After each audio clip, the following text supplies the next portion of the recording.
Olá, mais uma vez aqui no canal, Roberta Nasa com você, para deixar uma mensagem da parte do Senhor para o teu coração. Meu canal eu falo sobre restauração pessoal. Existem muitas coisas que você precisa restaurar na sua vida, creio eu. Mas a primeira restauração que você tem que fazer é a sua restauração com o Senhor. Hoje eu gostaria de compartilhar com você uma história muito interessante que está lá no livro de 1 Reis. Eu gostaria de compartilhar com você um desfecho bem curioso. A referência para você poder ler depois é aqui, olha, em 1 Reis 13. Essa história que eu vou compartilhar com você, ela vai do 13, do versículo 1 até o capítulo 14. É interessante que você leia essa parte toda. Eu não vou ler ela toda com você, eu vou ler alguns pedaços para que você entenda como é importante você ouvir a voz de Deus, aquilo que Deus fala com você. É claro que Deus usa profetas, Deus usa a palavra dele, né? A própria palavra dele ele usa, mas ele usa várias formas de falar com a gente, mas a principal é ele mesmo falando com a gente, através da sua palavra, através de revelação. Então essa história que está aqui em 1 Reis, conta a história do rei, deixa eu ver aqui, o rei Jeroboão, que era uns dos descendentes lá de outros reis, né, que ficaram lá como um dos reis de Israel. Naquela época, ele estava aprontando muito com o povo de Jerusalém e ele estava praticamente tendo prazer em fazer tudo aquilo que era contrário à vontade de Deus. E certamente, como que de Deus a gente não zomba, né?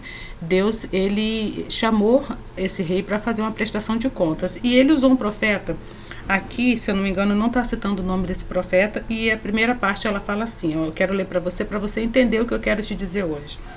Olha, por ordem do Senhor Deus, isso está logo no versículo 1 do capítulo 13 de 1 Reis. Por ordem do Senhor Deus, um profeta de Judá foi a Betel e chegou ali quando Jeroboão estava diante do altar para oferecer o sacrifício. Seguindo a ordem do Senhor, o profeta falou assim contra o altar.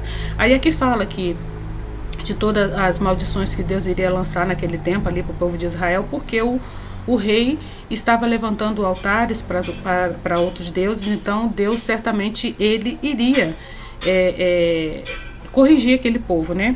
E o rei, não satisfeito, conta aqui a Bíblia o seguinte, olha, quando o rei ouviu isso, apontou para o profeta e ordenou, prendam este homem.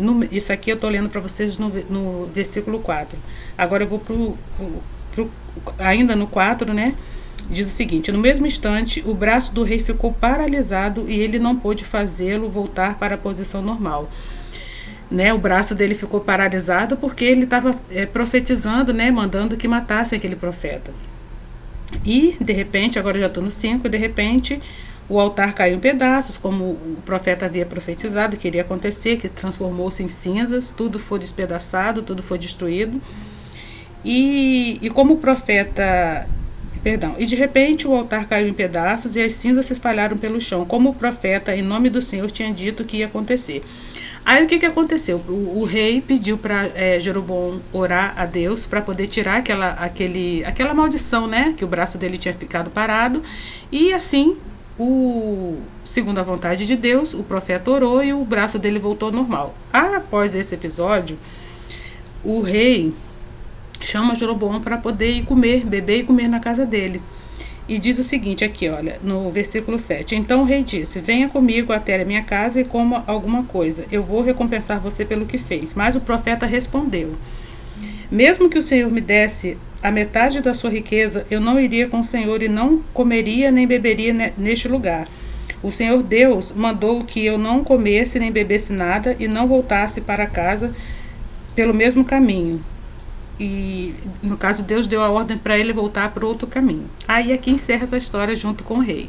Só que entra aqui um profeta mais velho na história.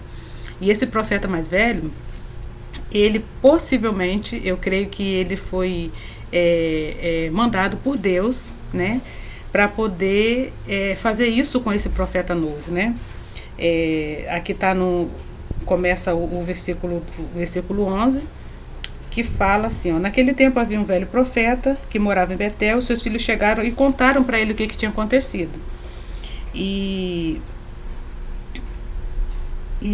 tinha acontecido ao rei Jeroboão. E por onde, tudo que Deus tinha falado para ele sair daquele caminho, não voltar pelo mesmo caminho que ele tinha ido. E os filhos desse profeta velho foram ao encontro do profeta novo e souberam onde ele estava, e o profeta velho foi ao encontro dele. Só que o que aconteceu aqui na história? Preste atenção. Versículo 16 do capítulo 13. Mas o profeta de Judá respondeu: eu não posso ir até a sua casa, porque o profeta velho chamou o profeta novo para ir. E nem ficar hospedado, e também não vou comer nem beber nada na sua casa, porque Deus tinha falado com ele, porque ele não era para beber naquele ambiente, não era para comer nada naquele lugar onde ele estava, naquela região. E isso o profeta novo falando para o profeta velho. Então o profeta velho disse, preste atenção nessa parte aqui que está no 18, depois você lê a história toda completa. Então o profeta velho disse, eu também sou um profeta como você, e o Senhor Deus mandou que um anjo me dissesse que levasse você até minha casa e lhe oferecesse a minha hospitalidade. Mas ele estava mentindo, o profeta novo estava mentindo, preste atenção. Então o profeta de Judá foi com o profeta velho, comeu e bebeu, fez tudo o que tinha que ter feito na casa desse profeta velho, fez tudo o que não era para fazer. Então aqui que eu quero compartilhar essa história com você. Às vezes, Deus, ele nos dá uma ordem, né? Às vezes não. Quem está conectado com ele, né? Quem está ciente daquilo que Deus está fazendo na própria vida, Deus, ele dá algumas palavras de direção para a gente, ele fala alguma coisa com a gente. Você vê que na história que eu li para você, depois você não deixa de ler a história completa. Esse profeta velho era um profeta também honrado, um profeta que tinha autoridade lá em Israel. Ele tinha conhecimento de tudo que Deus tinha feito, o que estava fazendo na vida dele, e ele foi direcionado para poder falar com esse profeta novo uma coisa que Deus não tinha falado. E era um profeta também, um homem de Deus, e foi lá, falou com o profeta. Só que o profeta novo, por saber que ele era um profeta velho, experiente, que tinha autoridade, deixou de ouvir a voz de Deus para ouvir a voz desse profeta novo. Deixa eu só terminar de ler para você aqui o desfecho. Depois, olha, o Senhor veio ao profeta, ao velho profeta, e ele gritou para o profeta de Judá, o novo. O Senhor Deus diz que você desobedeceu e não fez o que ele mandou. Olha só que contradição, né? E em vez disso, voltou e comeu uma refeição no lugar onde ele havia mandado que você não comesse. Por causa disso, você será morto e o seu corpo não será sepultado no túmulo da sua família. Então o que eu quero dizer para você hoje é o seguinte: quando Deus falar alguma coisa com você, eu sei que existem pessoas, familiares, amigos, pessoas queridas e até mesmo profetas, pastores e pastoras, pessoas que têm mesmo o coração voltado para Deus, que podem chegar para você e falar alguma coisa, porque nesse caso aqui eu vejo claramente que Deus estava testando o profeta novo. Então pessoas que claramente elas vão ser usadas por Deus para testar você, para testar a sua fidelidade com o Senhor sobre aquilo que Deus tem falado com você, sobre aquilo que Deus já determinou na sua vida. Às vezes Deus dá uma ordem para a gente fica questionando se realmente é Ele que está falando, e nós temos que perguntar a Deus, pedir sinais, pedir que Ele confirme isso no nosso coração. Gideão, ele fez dessa forma. Davi, inúmeras vezes, muitas e muitas pessoas que foram usadas por Deus, elas pediram confirmação de Deus. O caso de Gideão, ele é um caso mais conhecido, porque ele pediu 3 vezes, ele já estava, tipo assim, vamos dizer, enchendo a paciência do anjo do Senhor para pedir confirmação se era realmente para ele ir para a guerra, né? Então, se for o caso, você faz isso com Deus também, pede várias confirmações, mas não saia, não se mova do seu lugar enquanto Deus não falar para você sair. E se Deus falar com você, não importa quem seja a pessoa que venha falar com você, pode ser a pessoa mais espiritual, pode ser o pastor ou pastora mais tempo de evangelho, com mais comprometimento com a palavra, não duvide daquilo que Deus falou para você. Você vê que ali eram 2 profetas, um mais novo, que Deus tinha falado com ele para poder ir lá falar com o rei, e realmente se cumpriu tudo aquilo que que Deus tinha falado para ele, né? Os altares foram desmontados, foram feitos em cinzas, foi tudo destruído, o braço do rei ficou imóvel. Então eram tantas coisas que tinham acontecido naquele momento ali, naquele cenário, que não tinha, o profeta mais novo, ele não tinha como duvidar de que realmente era Deus que estava falando com ele. Aí entrou o profeta velho na história e confundiu a mente dele, e ele duvidou daquilo que Deus tinha falado para ele. Então, meu recado para você hoje é esse, que você realmente entenda quando Deus falar com você, para você não duvidar. E se você por acaso tiver alguma dúvida, não tente tirar essa dúvida com o homem. Tente tirar essa dúvida com o próprio Deus. Peça para Deus te confirmar a palavra dele. Deus me deu uma palavra no meu coração, um direcionamento, e por várias e várias vezes eu pedi confirmação ao Senhor se realmente era aquilo que ele queria de mim, se realmente é aquilo que ele quer de mim. E Deus já me confirmou várias e várias vezes. Eu já tentei negociar com Deus várias e várias vezes, e Deus já cansou de falar para mim: Roberta, é isso que eu quero que você faça. É para esse caminho que eu quero que você vá. E esse tipo de intimidade é um tipo de intimidade que eu procuro ter com ele todos os dias, para que não haja dúvida que é a voz dele que está falando comigo. E Deus fala todos os dias, todos os momentos, todos os segundos. Ele não deixa de falar comigo e com você. E a prova disso é que quanto mais a gente lê a palavra, quanto mais a gente entende, quanto mais a gente pede ao Espírito Santo para falar conosco, para tirar as escamas dos nossos olhos, para tirar os tampões dos nossos ouvidos, mais Deus se revela. E é muito gostoso quando a gente vê que é uma palavra de Deus que entra no nosso coração, que é realmente Deus que está falando conosco. Então, para que essa história não tenha nenhuma dúvida no seu coração, leia ela de novo. Ela está lá em 1 Reis, a partir do capítulo 13. E procure entender o que realmente Deus quer na sua vida. Procure deixar o seu coração e a sua mente abertos para aquilo que Deus já falou com você, ou para aquilo que Deus está falando e você às vezes não está entendendo.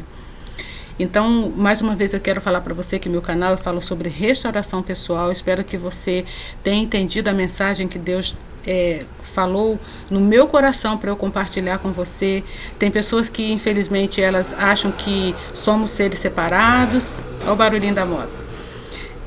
Que temos corpo, alma e espírito separados. Nós somos um só. Nós somos um só em Deus, e temos que tratar de igual modo tanto do nosso corpo quanto da nossa mente e do nosso espírito. Infelizmente, muitos cristãos eles não dão muita importância, não dão a importância suficiente em relação à mente. Estão confusos, estão depressivos, sofrendo de várias doenças psicossomáticas, porque têm vergonha de falarem, têm vergonha de se abrirem, têm vergonha de ir num psicólogo, num psiquiatra, porque tem muitas pessoas que têm preconceito, que acham que psiquiatra trata de doido. Então essa é uma mentira de Satanás, é uma mentira que Satanás ele tem colocado no seu coração, no coração de muitos evangélicos, de muitos crentes, para que você não trate da sua mente, para que você não trate da sua saúde mental. Eu estou lendo um livro muito legal, muito interessante, o título dele é Jesus, o maior psicólogo que já existiu. É um psicólogo cristão, e ele conta relatos de várias histórias que passaram no consultório dele, que ele faz comparações com o evangelho, faz comparações com as parábolas e faz comparações com as histórias que ele experimentou, né? Não só na vida pessoal dele, mas na vida das pessoas que ele atendeu. Então, se você tiver interesse em ler um pouco desse livro, que vale a pena para você que tem interesse nesse assunto, sobre a neurociência e a espiritualidade, sobre as doenças psicossomáticas dos crentes, para você que tem interesse nesse assunto, eu vou deixar o link desse livro para você adquirir. É um livro muito bom, vale a pena você ler, que vai te ajudar a desenvolver mais o seu trabalho, você sendo cristão ou você sendo cristã, vai te ajudar a identificar o que é da alma, o que é do corpo e o que é do espírito. E eu gostaria muito que essa palavra que eu falei para você entrasse no seu coração, sobre a voz de Deus, e que você possa absorver tudo isso com muito cuidado, com muita leveza no seu coração, e possa entender que Deus ele fala através de mim, através de você, através de músicas, através de profetas, mas a palavra dele sempre vai ser a maior forma que ele vai usar para falar conosco, e que a gente possa identificar no fundo do nosso coração e saber qual é a voz de Deus e qual é a voz de comando que a gente tem que obedecer, não desprezando os pastores nem as pastoras, não desprezando ninguém, os profetas dessa geração, mas que você possa entender que Deus, ele fala com você muito fortemente, e quando ele fala com muita verdade, para que você possa entender que é a voz dele que ele está falando, e para que você não coloque a dúvida no seu coração daquilo que ele quer que você faça. Amém? Eu agradeço a sua atenção e até o nosso próximo vídeo. Tchau, tchau.